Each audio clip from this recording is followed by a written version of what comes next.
مصطفیٰ حسین ہے، آل مصطفیٰ حسین ہے، فضل کبریا حسین ہے، اور کربلا میں آخری نماز،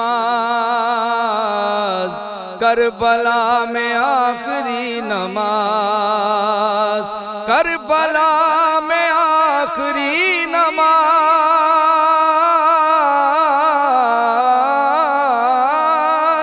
کربلا میں آخری نماز کر گیا ادا حسین ہے، کر گیا ادا حسین ہے، فضل کبریا حسین ہے، یہ نہ پوچھ کیا حسین ہے، فضل کبریا حسین ہے، فضل کبریا حسین ہے۔ یہ نہ پوچھ کیا حسین ہے، فضل کبریا حسین ہے۔ بہت شکریہ اویس رضا صابری صاحب ہمارے ساتھ موجود ہیں جی۔ اسی حوالے سے اور بھی ہم بات کریں گے، مجھے ایک بریک لینی ہے، بریک کے بعد واپس آئیں گے۔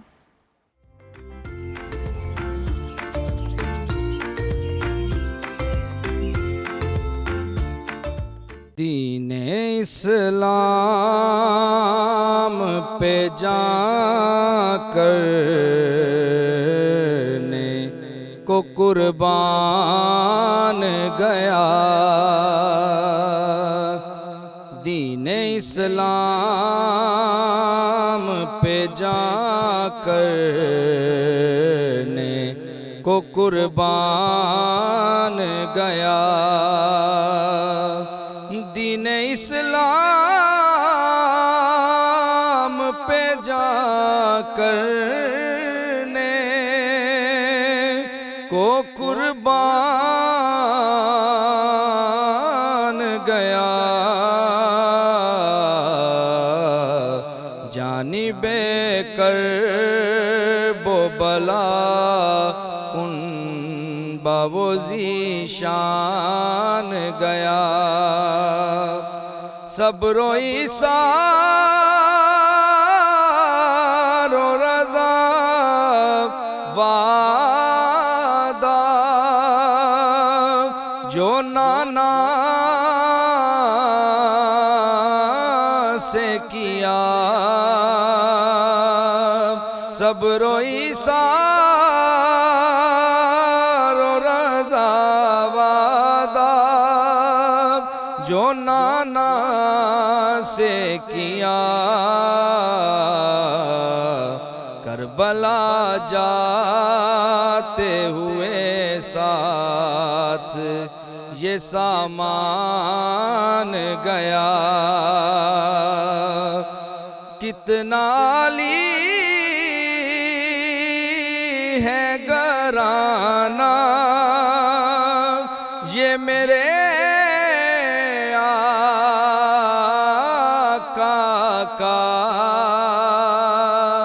کتنا علی ہے گرانا یہ میرے آقا کا،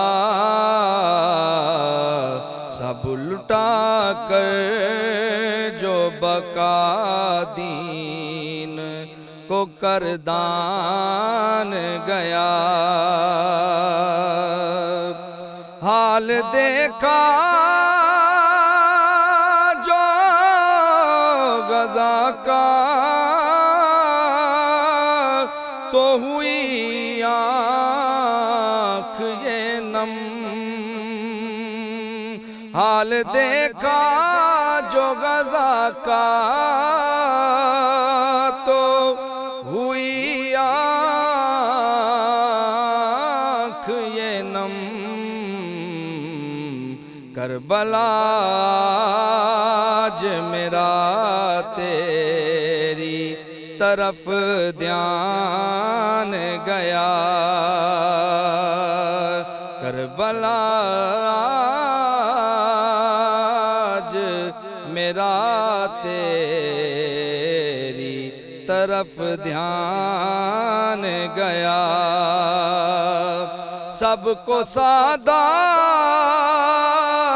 کے دربار سے خیرات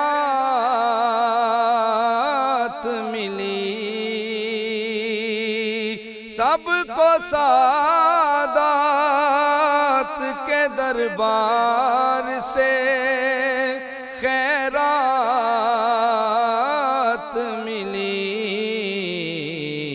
کوئی لاہوری کے بنگالی یا افغان گیا، ارسلاں اس کو نہیں واسطہ رہتا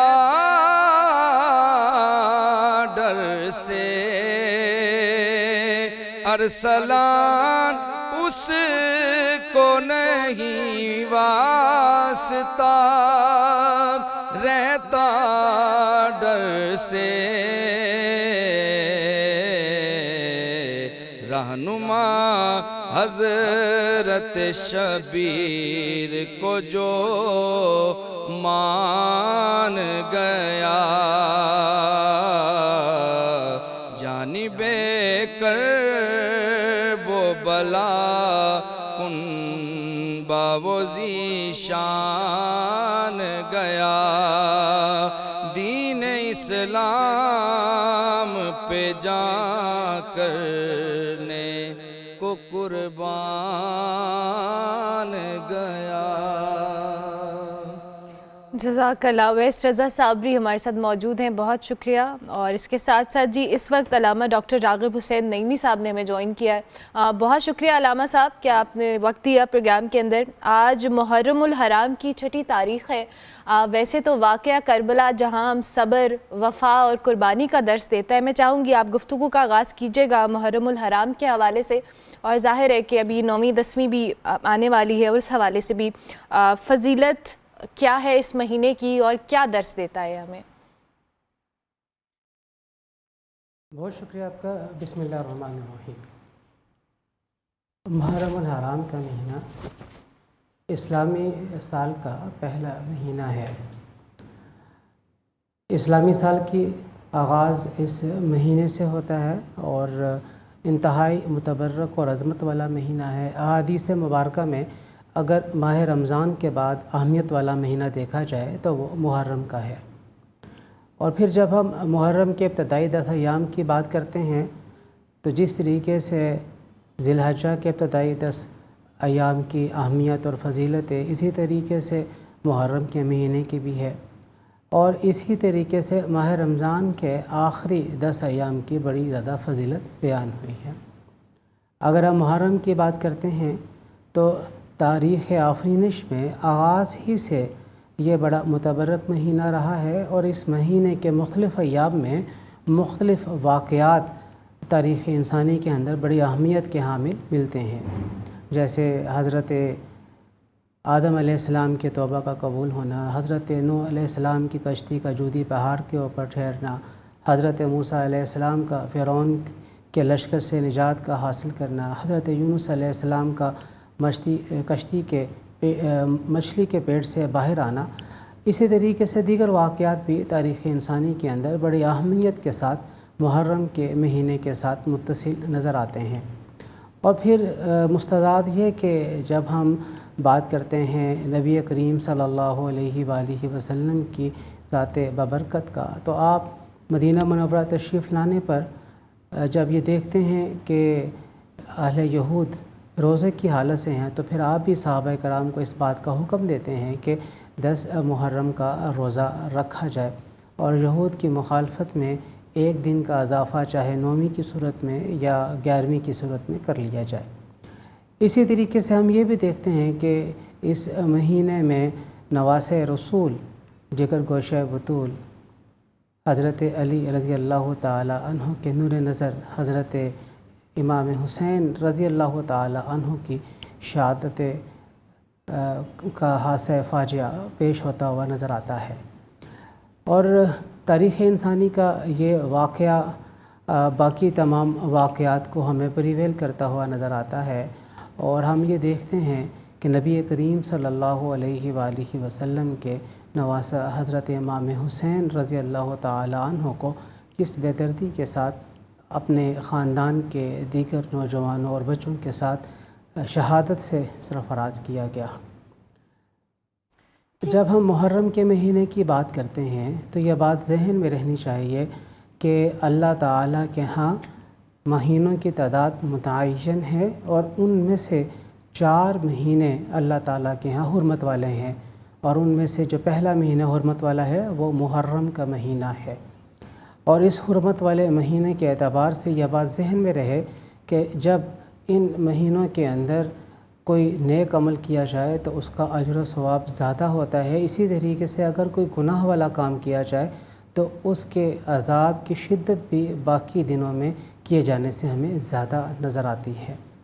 ہم بات کر رہے ہیں حضرت امام حسین رضی اللہ تعالی عنہ کی اس عظیم قربانی کا، جسے تاریخ کے اوراق میں ایک طرف تو اللہ تعالیٰ کی اس آزمائش پر پورا اترنے کا ایک بہترین نمونے کی صورت حاصل ہے، تو دوسری طرف تاریخ کے سنہری اوراق میں عظیمت کی اس داستان لکھے جانے کے مترادف ہے جس نے قیامت تک کے لیے ظلم اور زیادتی کو یزید کے ساتھ منسوب کر دیا، اور اس کے مد مقابل جرأت، بے باکی اور بہادری اور حق کے ساتھ ظلم کے خلاف ڈٹ جانے کو حسینیت کے ساتھ منسوب کر دیا۔ یہاں پہ 2 طاقتیں ہمارے سامنے نظر آ رہی ہیں، ایک طاقت کو حسینیت کا علمبردار کہا جاتا ہے اور دوسری کو یزیدیت کے ساتھ جوڑا جاتا ہے، اور جب بھی یہ 2 طاقتیں آپس میں آمنے سامنے ہوتی ہیں تو ہمیشہ مظلوم کا ساتھ دینے والے کو، حق کا ساتھ دینے والے کو حسینیت کے راستے پر چلنے والا کہا جاتا ہے، اور ظلم کرنے والے کو، زیادتی کرنے والے کو، جبر کرنے والے کو اور دوسروں کو نقصان پہنچانے والوں کو یزید کا ساتھی کہا جاتا ہے۔ حضرت امام عالی مقام امام حسین رضی اللہ تعالی عنہ نے قرآن کریم کی اس آیہ مبارکہ پہ من و عن عمل کیا، جب اللہ تعالیٰ ارشاد فرماتا ہے اعوذ باللہ من الشیطان الرجیم بسم اللہ الرحمن الرحیم وَلَنَبْلُوَنَّكُمْ بِشَيْءٍ مِّنَ الْخَوْفِ وَالْجُوعِ وَنَقْصٍ مِّنَ الْأَمْوَالِ وَالْأَنفُسِ وَالثَّمَرَاتِ وَبَشِّرِ الصَّابِرِينَ الَّذِينَ إِذَا أَصَابَتْهُمْ مُصِيبَةٌ قَالُوا إِنَّا لِلَّهِ وَإِنَّا إِلَيْهِ راجعون۔ صدق اللہ العظیم۔ ہم تمہیں آزمائیں گے، ضرور آزمائیں گے، بِشَيْءٍ مِّنَ الْخَوْفِ، کچھ خوف سے، اور تمہارے مالوں کی کمی سے، تمہاری کھیتیوں کی کمی سے، تمہارے جانوں کی کمی سے، اور جب تمہیں کوئی مصیبت پہنچے تو تم کہہ دو کہ اِنَّا لِلَّهِ، ہم بے شک اللہ ہی کے لیے ہیں، وَإِنَّا إِلَيْهِ راجعون، اور ہم نے اللہ ہی کی طرف لوٹ کر جانا ہے۔ حضرت امام حسین رضی اللہ تعالی عنہ نے قرآن کریم کی اس آیہ مبارکہ میں آزمائش کے جتنے بھی مدارج ہیں تمام کو طے کر کے دکھایا۔ وَلَنَبْلُوَنَّكُمْ بِشَيْءٍ مِّنَ الْخَوْفِ، خوف، کس چیز کا خوف؟ خاندان کے افراد ساتھ ہیں، خواتین ساتھ ہیں، عزت کی پامالی کا خوف تھا، جان جانے کا خوف تھا، اموال کی کمی کا، یعنی مال ختم ہو جائے گا، یعنی جو آزمائش کے مختلف پیرائے ذکر کیے گئے ان پیراؤں کو حضرت امام عالی مقام رضی اللہ تعالی عنہ نے درجہ بدرجہ نہ صرف اپنی زندگی، اپنی ذات اور اپنے خاندان کے اوپر جھیل کے دکھایا، بلکہ اس بات کو ثابت کر دیا کہ یہ تمام کے تمام آزمائشیں جب آتی ہیں تو اللہ تعالیٰ کے جو نیک بندے ہیں ان آزمائشوں پہ نہ صرف خود صبر کرتے ہیں بلکہ اپنے آس پاس رہنے والوں کو بھی اس امر کی تلقین کرتے ہیں کہ ہمیں اللہ تعالیٰ کے حضور یہ دعا کرنی چاہیے آزمائش کے اوپر کہ بے شک ہم بھی اللہ تعالیٰ ہی کے لیے ہیں اور ہمیں اللہ تعالیٰ ہی کی طرف لوٹ کر جانا ہے۔ حضرت امام عالی مقام رضی اللہ تعالیٰ عنہ کا یہ جملہ آپ کا یہ قول سنہری حروف سے لکھنے کے قابل ہے، اور قیامت تک کے لیے ایک اصول طے کر دیا کہ کیا میرا جیسا یزید جیسے کی بیعت کرے؟ جب آپ کو کہا گیا کہ یزید کی بیعت کر لو تو آپ نے اس بیعت کرنے سے انکار کیا، اور اس بیعت کرنے سے انکار کے پیچھے وجہ کیا تھی؟ وہ شرعی اصول کی پامالیاں تھیں جو یزید نے بپا کر دیں، حلال کو حرام، حرام کو حلال قرار دے دیا۔ ایسے میں جو اللہ تعالیٰ کے دین کی حفاظت کرنے والا ہوتا ہے وہ یہی کہتا ہے کہ میں نے حلال کو حلال رکھنا ہے اور حرام کو حرام قرار دینا ہے۔ آپ نے بڑا خوبصورت انداز سے اس بات کو آشکارا کر دیا کہ صرف یزید ہی نہیں، آئندہ بھی جو کوئی بھی یزید کی طرح کی بد خصلتوں کا حامل ہوگا اس کی کوئی بیعت نہیں کی جائے گی اور نہ ہی مسلمانوں کو کرنا ہوگی۔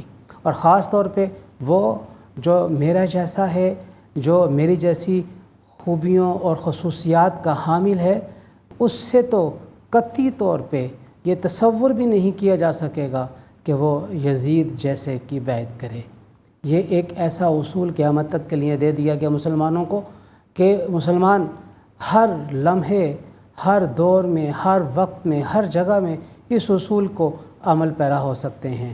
جب کبھی انہیں اطاعت کا کہا جائے، جب کبھی انہیں پیروی کا کہا جائے تو اس اصول کو سامنے رکھ لیں کہ جس کی پیروی کی جانی ہے، جس کی پیروی مقصود ہے، کیا وہ واقعتاً ان خوبیوں اور خاصیتوں کا اور ان خصوصیات کا حامل ہے جو کسی بھی سربراہ ریاست کے اندر ہونی چاہیے۔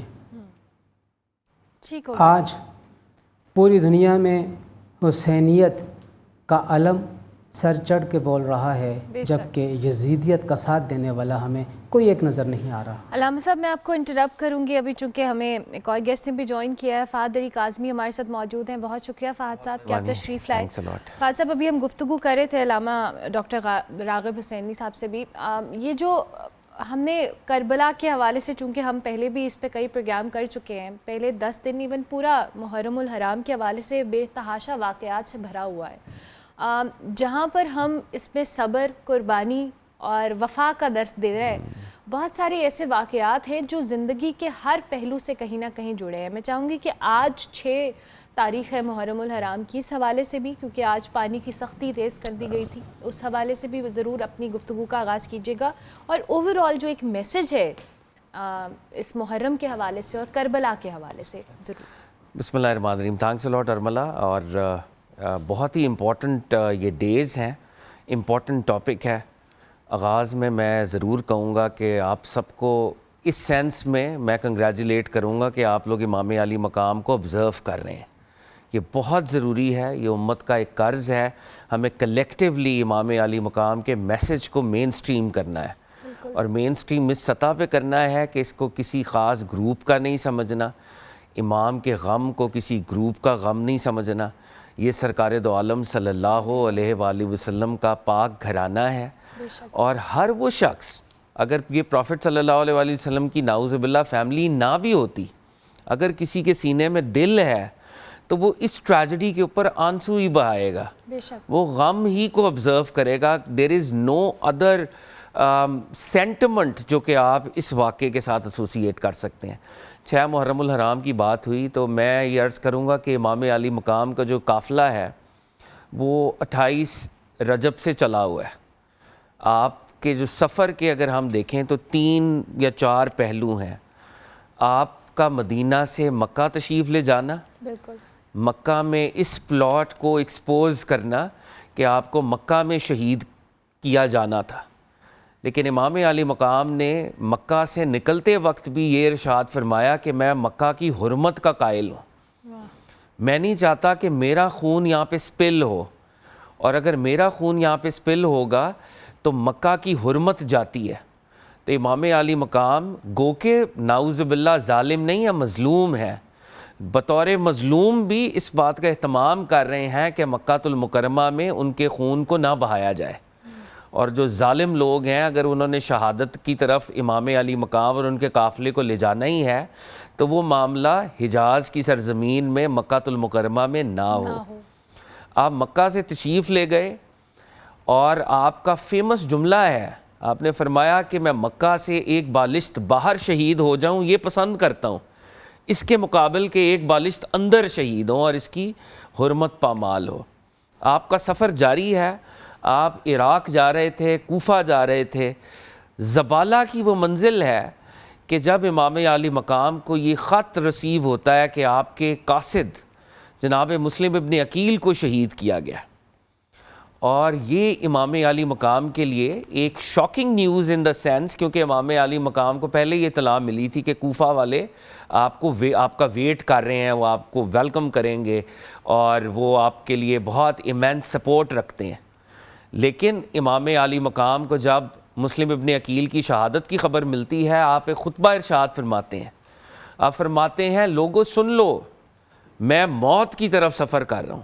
ہی نوز کہ سامنے شہادت ہے اور وہ شہادت کے لیے جا رہے ہیں اور اپنی فری ول سے جا رہے ہیں۔ اور ارملہ جو تاریخ کا ایک یہاں پہ عجیب ایک منظر ہمیں نظر آتا ہے کہ جب مکہ سے نکلے تھے تو بہت سے لوگ یہ سمجھ رہے تھے کہ امام عالی مقام اپنی گورنمنٹ کے لیے جا رہے ہیں، نعوذ باللہ یہ کوئی خلیفہ بن جائیں گے، ہم ان کا ساتھ دیں گے تو ہمیں بڑے مال و جواہرات ملیں گے، ہم پوزیشنز آف پرومیننس میں آ جائیں گے۔ لیکن جب امام عالی مقام نے یہ فرما دیا کہ میری منزل شہادت ہے، میں اپنی موت کی طرف جا رہا ہوں، تو جب آپ یہ سرمن ادا کر رہے تھے تو امام عالی مقام کو ڈیزرٹ کیا گیا، لوگ چھوڑ کر چلے گئے۔ تاریخ ہماری معتبر روایات، حافظ عماد الدین کثیر ہوں، علامہ جریر طبری ہوں، وہ یہ ریکارڈ کرتے ہیں کہ امام کو چھوڑ کر کوئی دائیں چلا گیا، کوئی بائیں چلا گیا، اور امام عالی مقام کے ساتھ اتنے ہی لوگ رہ گئے جو مدینہ طیبہ سے آپ کے ساتھ تھے۔ تو آج بھی دیکھیں، ہم امام حسین کا نام تو لیتے ہیں، ہم کلیم تو کرتے ہیں ہم حسینی ہیں یا اس پاتھ پہ ہم چلنا چاہتے ہیں، مگر ہم یہ دیکھتے ہیں کہ ہم ڈیزرٹ کرتے ہیں ہمیشہ حسینی کلیمز کو، حسینی ٹروتھ کو۔ ہم حسین کے ساتھ، امام عالی مقام کے ساتھ جینا نہیں چاہتے، اور 1400 سال پہلے بھی یہی ہوا تھا۔ لوگ جانتے تھے کہ یہ فرزند رسول ہیں، یہ نواسہ رسول ہیں، یہ سبط نبی ہیں، یہ جوانان جنت کے سردار ہیں۔ آیہ تطہیر ان کے لیے اتری ہے، آیہ مباہلہ میں وارث رسول یہ تھے، فرزند رسول یہ تھے، آیہ مودت ان کے لیے اتری ہے۔ نبی علیہ الصلوۃ والسلام کے پاک خاندان نے جب روزے رکھے ہیں تو بی بی سیدہ، مولا علی اور یہ وہ لوگ تھے جن کو اللہ نے قرآن میں اکنالج کیا تھا ان کے روزوں کو، تو لوگ جانتے تھے مگر دے ڈیزرٹڈ۔ اور امام عالی مقام 2 محرم الحرام کو آپ کا قافلہ جو ہے وہ پھر کربلا میں آپ کو روکا گیا، اور ہر اس وقت جو جنرل تھے یزیدی آرمی کے، اور یہ بات ہر تاریخ اس کو ریکارڈ کرتی ہے، اس کو کہنے کی ضرورت ہے، پانی 7 محرم کو بند نہیں کیا گیا تھا، بلکہ پانی پہلے دن سے بند تھا۔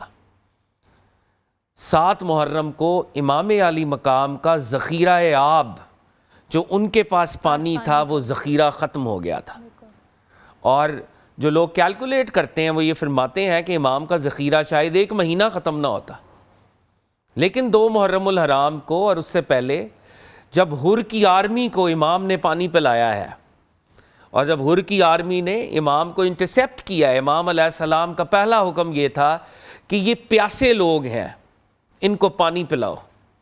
اور ہماری معتبر ہسٹریز کے اندر، اہل سنت کے معتبر مصادر کے اندر یہ ریکارڈڈ ہے کہ ہر کی آرمی میں ایک شخص جو پیچھے رہ گیا تھا، وہ خود روایت کرتا ہے بعد میں کہ میں پیچھے تھا اور میں مدہوشی کی عالم میں تھا، مجھے وہ جو صحرا کی ہیٹ ہے اس نے مدہوش کیا ہوا تھا، میں اپنی سینسز میں نہیں تھا، اور میں دیکھتا ہوں کہ ایک وجود مسعود مجھے پانی پلا رہا ہے، اور وہ خود امام عالی مقام کی ذات پاک تھی جو اپنے دشمن کو، اپنے پوٹینشل کلر کو پانی پلا رہی ہے۔ امام عالی مقام نے اپنے مریدین کو کہا کہ ان کو پانی پلاؤ، پھر فرمایا ان کی سواریوں کو پانی پلاؤ۔